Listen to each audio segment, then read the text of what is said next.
Señor esté con ustedes. Lectura del Santo Evangelio según San Lucas.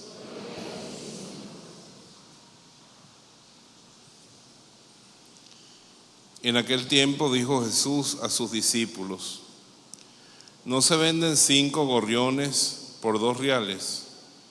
Sin embargo, Dios no se olvida de ninguno de ellos. Asimismo sucede con ustedes. Aún los cabellos de su cabeza están contados. No tengan miedo, ustedes valen más que los gorriones. Palabra del Señor. Pueden sentarse.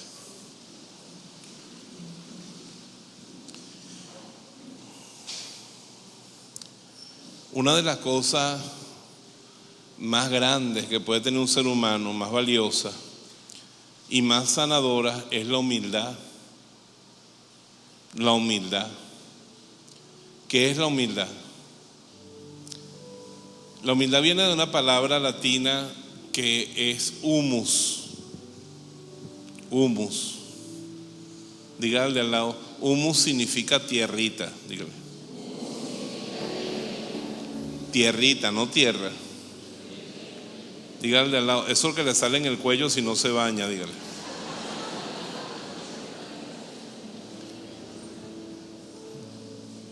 Ustedes no me lo van a creer, pero ustedes y yo, según la Biblia, estamos hechos de esa tierrita, de la que le sale a uno en los codos cuando no se baña en la coyuntura. Esa tierrita así. Hay un chiste de Mafalda que cuando está la mamá barriendo el polvo, le dice Guille a la mamá: nosotros fuimos hechos de polvo. Sí, nos estamos deshaciendo, mamá, cuando ve todo el polvo que están sacando en la casa. Y es que somos de tierrita, pero nosotros tenemos un complejo de diamante que no lo brinca un venado. Pero somos tierrita, y Santa Teresa dice una gran definición, repítala conmigo: humildad es andar en verdad. Santa Teresa vivió hace 500 años, yo lo traduje ahora. Vea la versión mía y repítala conmigo: humildad es ser realista. Si somos realistas, Dios es inmenso, necesario, indispensable, grandioso, maravilloso. Amén. Y nosotros somos chiquitos, dispensable. El mundo pudo existir sin nosotros, débiles, dependientes, pequeños. Somos obra de su amor. Dile al de al lado: ¿existe porque Él pensó en ti? Dile: si Él no piensa, tú no existes, ni yo tampoco. Dios no nos necesitaba a nosotros. Dios estaba perfectamente bien. El otro día vi una señora que ya tiene sus 4 hijos, criados. Y yo digo, bueno, la evolución normal es esta: uno tiene los hijos, los cría, y después que ellos ya crecen, vienen los cruceros. Una vez que ya los hijos crecen, ¿verdad? Los viejos ya con real, crucero.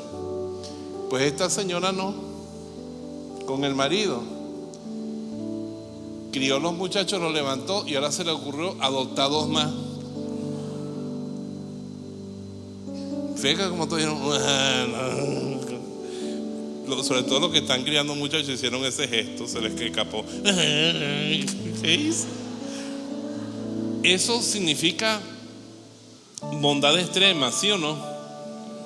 Una capacidad raramente extraordinaria de abrirle la puerta a 2 niños más. Dígale al lado: ¿así fue que saliste tú?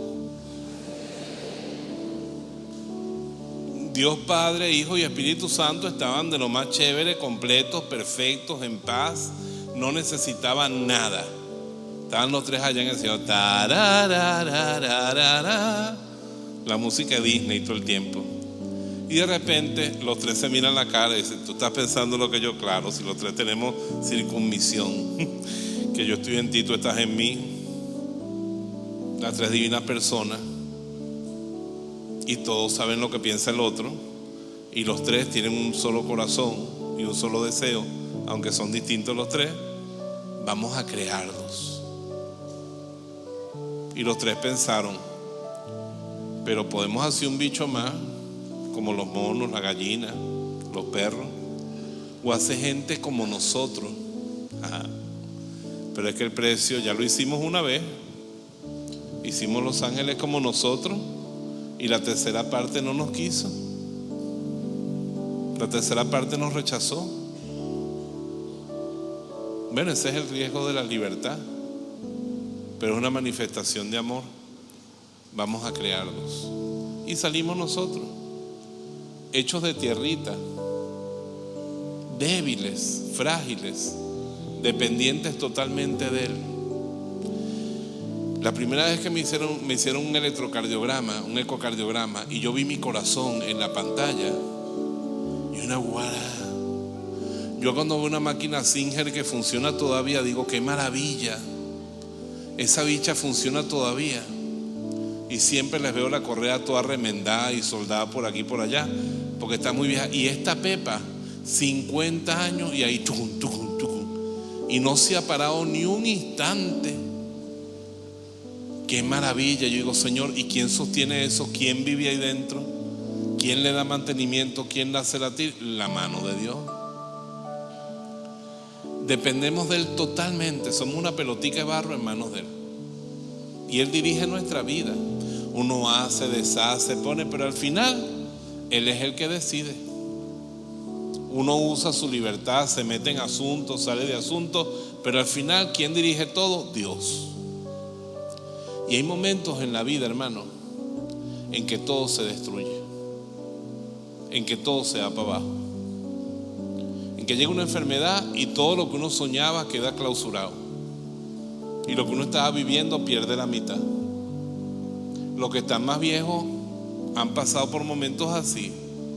Yo he pasado por momentos así, y algunos muy jóvenes también nos han pasado. ¿Quiénes de aquí han pasado momentos en los que la vida se les desbarató completa?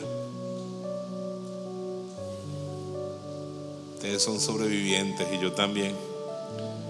Hoy es una misa para esos momentos, para llenar la joroba y prepararse, porque esos momentos son parte de la vida.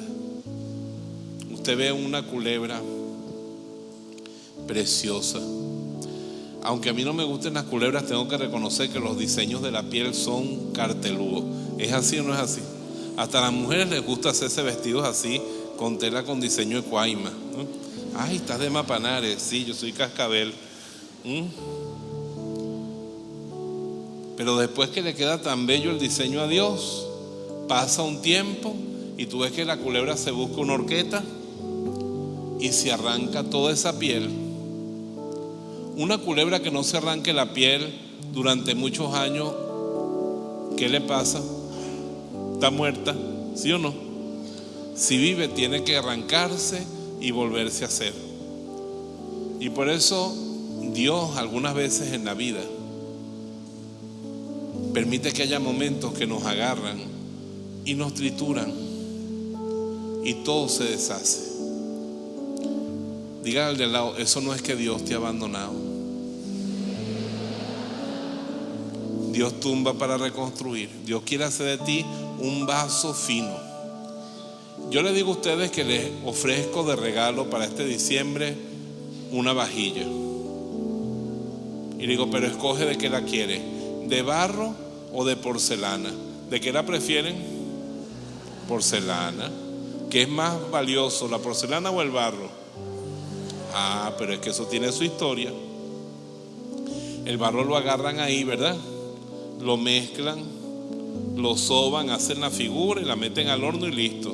Pero la porcelana no es así. La porcelana se agarra y se avienta contra el piso y se vuelve a aventar y se vuelve a aventar. Para la porcelana china, que suena como un cristal, que es transparente, que es bellísima. Otro día me trajeron una taza de porcelana china. Eso se hace de huesos triturados y quemados mezclados con el barro, y se tira en el piso una y otra vez, y después se guarda en lo oscuro y lo húmedo. Y hay personas en China que preparan la porcelana para que 2 generaciones después hagan la pieza. Porque durante 2 generaciones de vida están tirando eso contra el piso y amasándolo y guardándolo y escondiéndolo hasta que queda tan buena, tan pura, que no tiene ni un grumo de aire, que está perfecta. Entonces se hace la forma y se lleva al horno. Diga al de al lado: por eso estás tú tan porcelanizado. Porque Dios no quiere que tú seas una broma de peltre, una broma barata. Dios quiere hacer de ti una obra maestra. Y por eso, dichosos los que sufren en paz con el dolor, decía San Francisco, porque les llega el tiempo de la coronación. Diga al de al lado: no hay santo que no haya sufrido.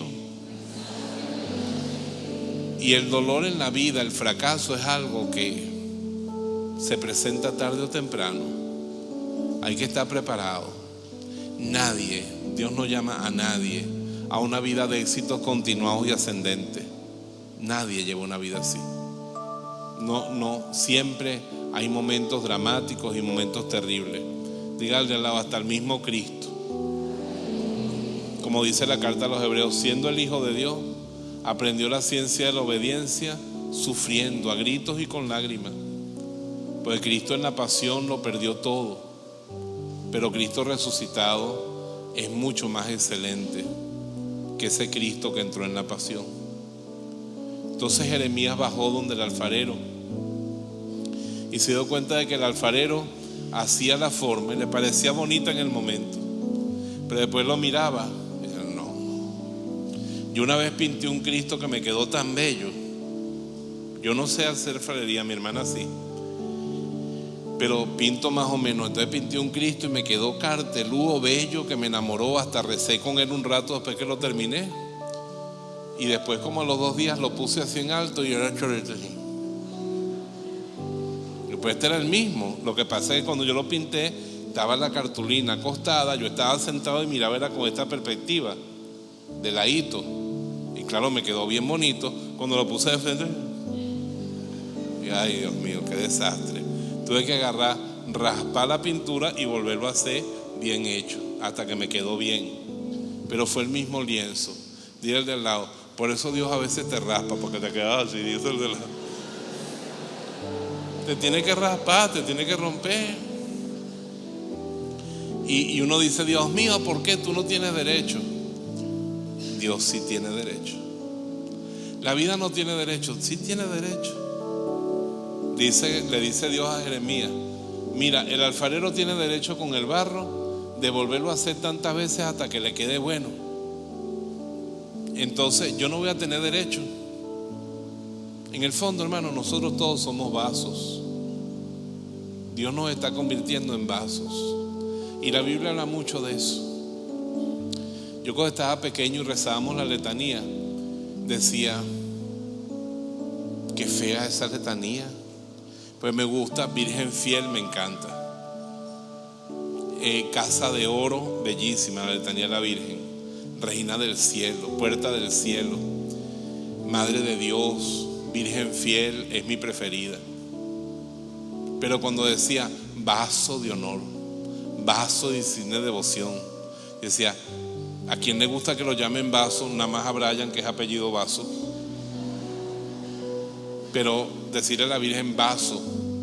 ¿Usted se imagina que tú le vayas a cantar una serenata a una muchacha y le cantes vaso lleno de flores? ¿Qué es eso? Llamándola vaso. La mujer va a creer que le está diciendo que tiene forma de jarra. No.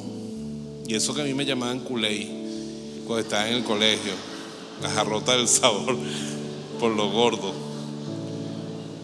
Pero yo no entendía eso de vaso hasta que me fui a la Biblia.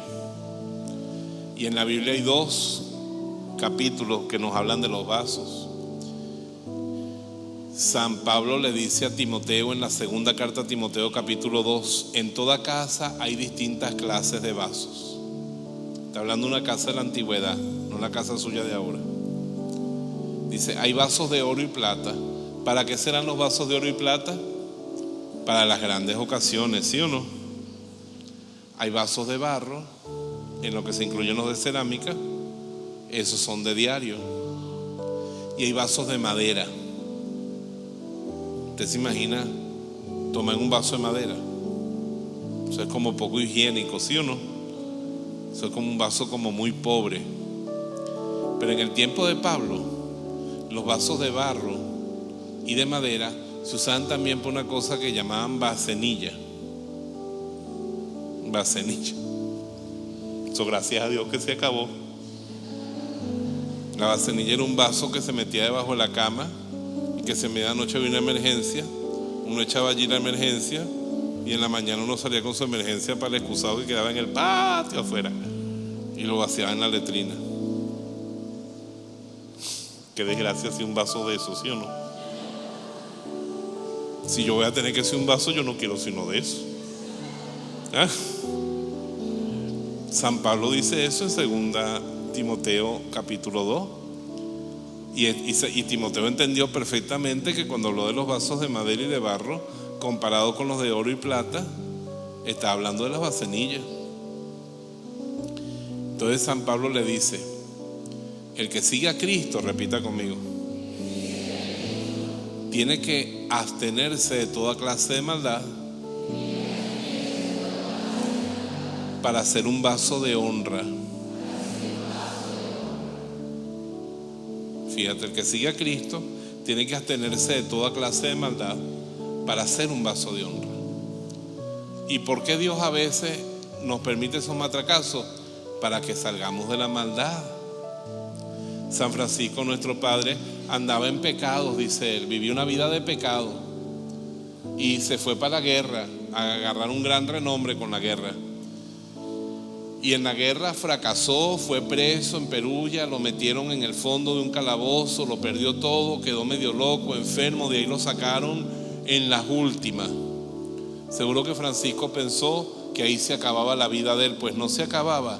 Dios nada más había quitado toda esa pátina de pecado que había puesto, y cuando se despertó de su enfermedad ya era San Francisco de Asís, Santa Teresa, San Francisco de Borja. Todos los santos provienen de una hecatombe, de un momento difícil. Así que yo te digo a ti en este momento, si tú estás pasando un momento difícil en tu vida, si hay cosas que te dan miedo, ese no es el fin tuyo. Dile al lado: tú eres eterno, tú eres para siempre. Pero es la vida y la mano de Dios que ocultamente está obrando a veces por causas segundas y está derrumbando, arrancando pátina, porque va a ser algo más grande, más bueno contigo. Es algo mejor lo que Dios va a hacer contigo después de que pase la tormenta. Entonces, contemplando eso, yo veía que en Romanos 9 dice que hay dos tipos de vasos: vasos de honra, que son aquellos que sirven para administrarle la salvación a muchos. ¿Para qué son los vasos de honra? Un vaso de honra, una persona que fue usada por Dios.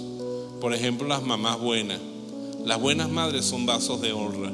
Ya les transmiten a los hijos los valores, la fidelidad, la fe en Dios. Casi todos nosotros somos hijos de madres y padres que han sido vasos de honra. Pero después dice San Pablo que hay gente que se convierte en vasos de ira. ¿Vasos de qué? Pero con su conducta van acumulando sobre ellos la ira divina. Van llenándose de la ira divina. Esos están condenados a la destrucción. Entonces, en este tema de los vasos, hay dos tipos de vasos que yo no quiero ser. Ni un vaso de ira. Dile al de al lado: sacúdete de lo que sea para no ser un vaso de ira.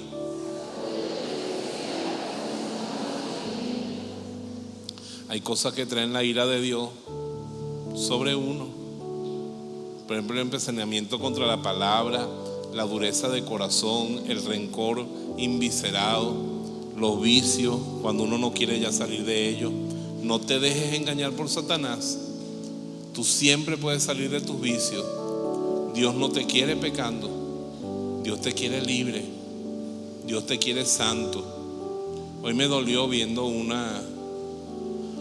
programa de enlace que estaban hablando unos pastores allí, y justificaban tan alegremente el divorcio. Está bien que hay que tener una gran comprensión con las personas que sufren un divorcio, pero ellos casi lo veían como algo normal. Entonces después ellos lo que decían allí era que es imposible que una persona pueda vivir sin actividad sexual, y lo decían pastores. Y esa es la mentalidad del mundo. Si eso fuera verdad, se nos hubiera muerto la mitad de las viejas en el mundo, y bastantes viejos también.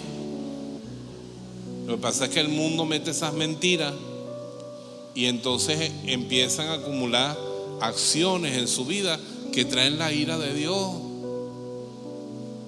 Por ejemplo, una cosa que te hace vaso de ira gravísimo es la injusticia. Dile al de al lado: si quieres ser un desdichado, róbale a un pobre. Díselo de al lado. Maltrata al débil, quítale lo suyo a la viuda o al huérfano o a la persona pobre. Mira, vas a hacer un vaso de ira. Sobre ti vendrá la ira de Dios, porque Dios está ante todo de parte de los más débiles, de los más pobres.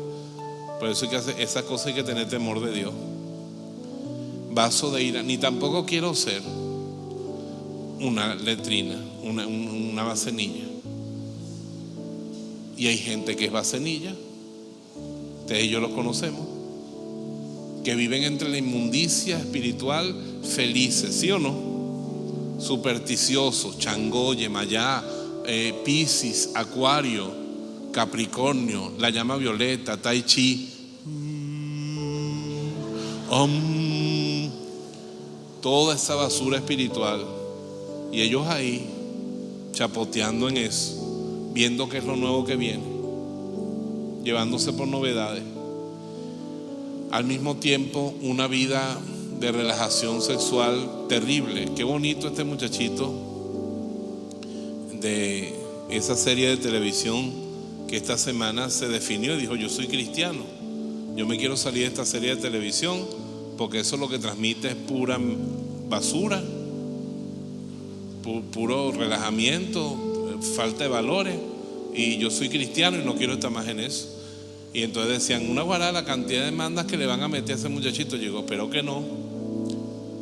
Pero el muchachito es valioso porque está ganando $328,000 semanales, me dijeron. Una guarada de sueldo. Y decir: yo renuncio a eso porque eso es basura. Ese muchachito, si sigue así, va a ser un vaso de oro, de plata, ¿sí o no? ¿Por qué? Tú no te tienes que sacudir de $328,000 mensuales, semanales, ni bolívares, que ya serían bastante. Tú te tienes que sacudir es del pecado, para que tú seas un vaso de honra. Y Dios sabe que es difícil. Dígale: en esta vida hay que sacudirse tanto, dígale al de al lado, tan continuamente y tantas veces, que un buen cristiano pasa la vida como si tuviera mal de San Vito.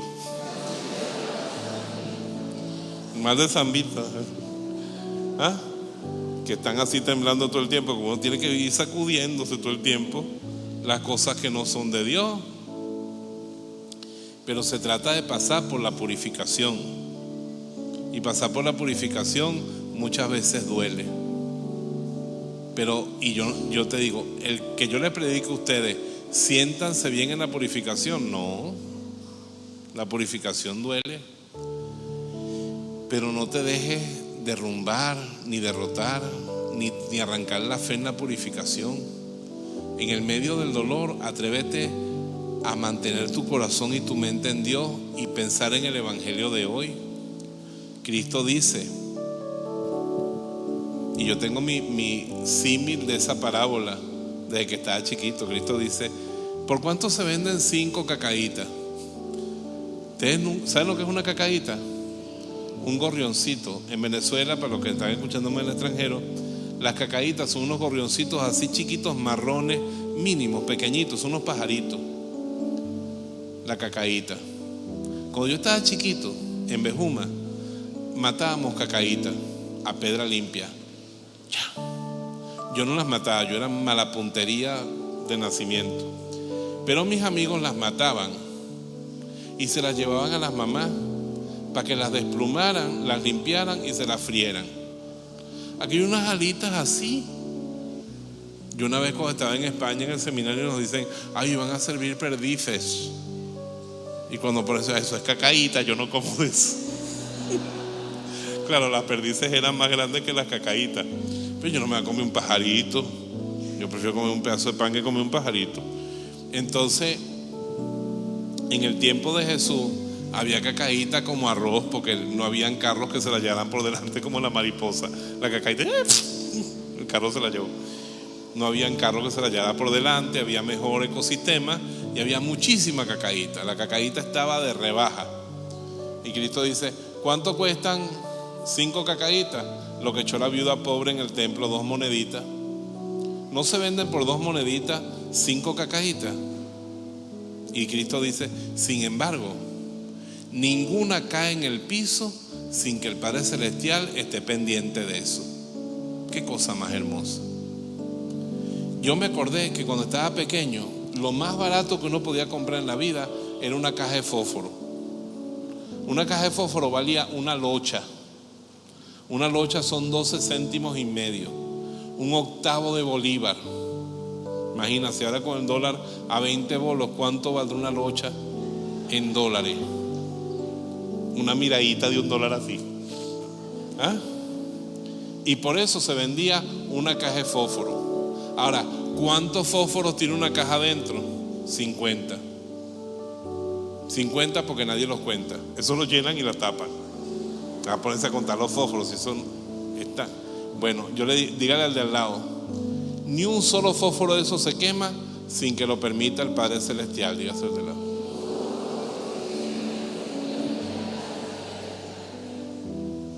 O sea, Dios está pendiente de lo mínimo. Y después Cristo dice, no valen ustedes más que las cacaítas. Mira a la persona que tiene al lado, la va a comprar, ¿usted la cambiaría por una cacaíta? No, te diría, no, esto por lo menos por el peso vale más. Además, todo lo que ha gastado en pintura, en maquillaje, para venderla por una cacaíta. Y Cristo dice, ustedes no tienen comparación con las cacaítas. Son infinitamente más valiosos que las cacaítas. Le digo yo, son infinitamente más valiosos que un fósforo. Y si el Padre Celestial, Jesús nos reveló que está pendiente de un fosforito, una cacaíta, no está pendiente de ti que eres su hijo amado. Esa es la autoestima que tú debes tener, la seguridad que tú debes tener. Él está pendiente de mí. Él sabe hasta dónde yo llego. Él me tiene una promesa en la Biblia que dice que no seré probado por encima de mi fuerza. Y que cuando pase por una prueba, con la prueba me dará la salida.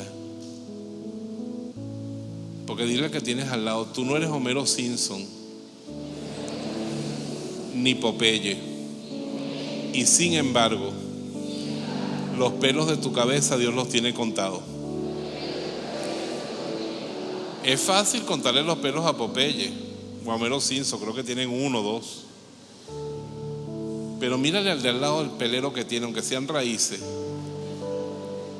¿Ah? Y Cristo dice que ni un solo pelo de tu cabeza se le escapa a tu Padre Celestial. Y nos invita a estar confiados. Por eso yo te digo a ti y me digo a mí, cuando pasamos esos momentos tan terribles, no pierdas la calma. Cristo dice en el medio del Evangelio, no tengas miedo. Y les voy a ser sincero, una experiencia que yo tengo. Yo soy tan tonto que sufro por no dejar. Porque las cosas que más me afectan, a veces creo que las tengo que resolver por mí mismo, o confiando solamente en la gente. Y las cosas que más me afectan son las que más le importan a Dios. Y me he descubierto a mí orando, y que el Señor me dice, Roberto, ¿y por qué tú nunca me has entregado eso a mí? Ah, Señor, yo creía que te lo había entregado. No, tú nunca me has entregado eso a mí. Tú nunca me has dicho, ocúpate tú de eso. Tú estás montado en eso como el cuento que tú echas de la muñeca. Una vez a una niña le pasó una cosa terrible. ¿Sabes lo peor que le puede pasar a una niña con su Barbie? Que la Barbie pierda la cabeza. Porque eso es un huequito así. Y el cuello de la Barbie termina en una pepa de este tamaño. Que uno dice, ¿y cómo paso yo esto por aquí? Pues claro, la pepa tiene que ser grande, porque la Barbie, si no, tú no le pones la cabeza así y queda así. Ya sé esto. Los 4 movimientos de la Barbie y el giratorio. Ahora, si tú quieres que gire y se quede así, tiene que tener la pepa grande dentro de la cabeza.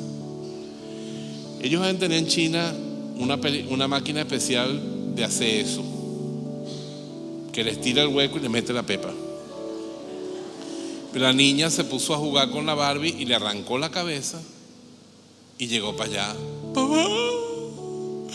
Mi Barbie ahora se llama María Antonieta la reina porque perdió la cabeza. Bueno, la Barbie descabezada.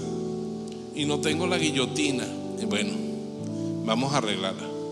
Entonces el papá empezó a darle y darle. Eso costó hasta que al final ¡prum!, enchungó la pepa esa en la cabeza.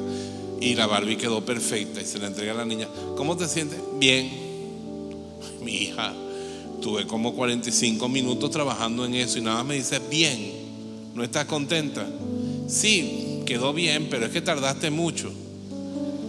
Y el papá le dice, pero es que si hubiera soltado la cabeza y el cuerpo, yo lo hubiera arreglado en la mitad del tiempo. El pobre hombre tuvo que arreglar la muñeca con la muchacha guindada detrás. Ni soltaba la cabeza ni soltaba el cuerpo. Y el papá le decía, pero suéltala. No, que está enferma. Y ahí estuvo guindada. Dile al lado, no te guindas del problema, guíndate del Señor. Uno tiene que hacer lo que le toca hacer. Si es enfermedad, medicina. Si es divorcio, diálogo. Si es pelazón, trabajar. Pero después que uno hace lo suyo, Señor, tú sabes lo que estás haciendo. Yo admiro mucho un matrimonio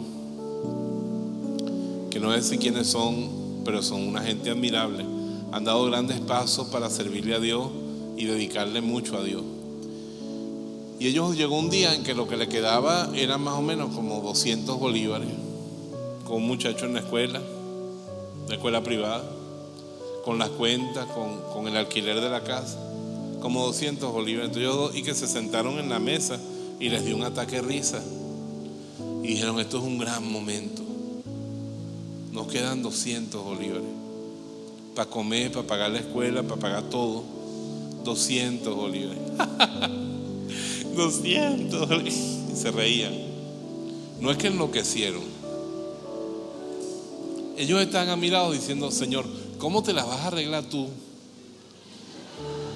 para que nosotros con 200 bolívares paguemos el colegio del muchacho, comamos, nos vistamos, paguemos transporte, paguemos la casa este mes? Admirable, Señor, tú eres grande, tú vas a tener que hacer algo muy grande. Miren, y lo hizo, porque eso pasó hace años y salieron del atolladero, porque Dios es grande. Denle un aplauso al Señor.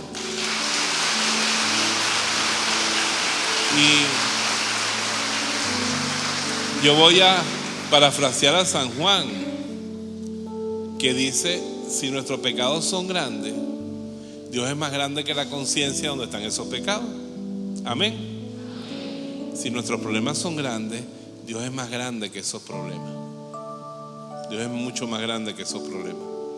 Entonces vamos a cerrar los ojos en este momento en oración y vamos a pensar en esa destrucción, esa devastación, ese problema grave que puede estar golpeándonos en la vida. Vamos a presentárselo al Señor. Como te dije casi al final, a veces creemos que le hemos dejado las cargas al Señor, pero mentira. Seguimos llevándolas nosotros. Suéltale la muñeca. Confía en Él. Confiar en Dios te convierte muy rápidamente en un vaso de honra, abandonarte en Él. Y como te decía la semana pasada, creer que tienes un Dios tan grande que es capaz de hacer posible lo imposible. Confía en Él. No hay enfermedad grande ni pequeña para Él. Él es el Señor de tu cuerpo. Él lo hizo, lo creó. Confía en Él. Él puso el hogar donde estás. Él lo estableció. Confía en Él. Él es tu Padre. Tú vales muchísimo más que los pajaritos y que los fósforos. Él tiene contados hasta los pelos de tu cabeza. Conoce tu angustia, tu anhelo, tu necesidad. Él es un Dios providente. Deja que Jesús te tome de la mano y te muestre las flores del campo y te diga: mira las flores, ninguna siembra, ni cosecha, ni teje. Mira cómo las viste el Padre. Deja que Jesús te ayude a levantar la vista y ver los pájaros del cielo, cómo no tienen graneros ni almacenes, y sin embargo ninguno cae al piso por hambre, y el Padre Celestial los alimenta. Y tú eres su hijo amado. Si Dios trata así la hierba que mañana se quema con el sol, y a los pájaros, ¿cómo te va a tratar a ti? Confía en Él. Tú eres eterno. Tú no morirás. Tú tienes fuerza para eso y para mucho más. Él está contigo. Confía en Él.